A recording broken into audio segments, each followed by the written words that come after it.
Hi gamers! In this video, let's find step-by-step guide on what to do with legendary artifacts and altered artifacts in STALKER 2.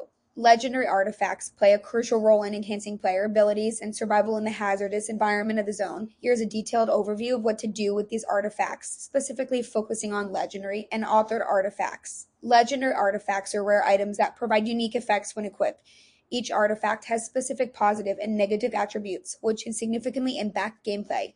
Key legendary artifacts and their effects: first is Weird Ball Effect, reduces bullet damage when standing still. Location: found under the Bulba anomaly in Zalcea. Second is Weird Water Effect, increases carrying capacity 40 kilograms and provides radiation resistance. Location: obtained from the Wandering Lights anomaly in Zatin, best collected at night for guaranteed spawn. Third one is Rat King Effect, offers electrical and bleeding resistance with weak radiation side effects. Location: rewarded by Vova Malgan in the garbage region after helping him escape an electrical field.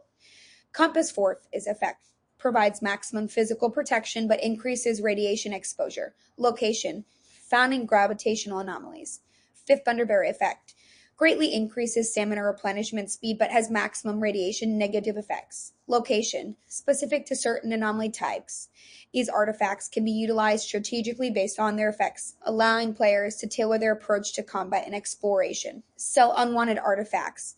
If you find artifacts that do not fit your needs, consider selling them for coupons, which can be used for purchasing gear or supplies. That's it for the video. Hope you got value from this.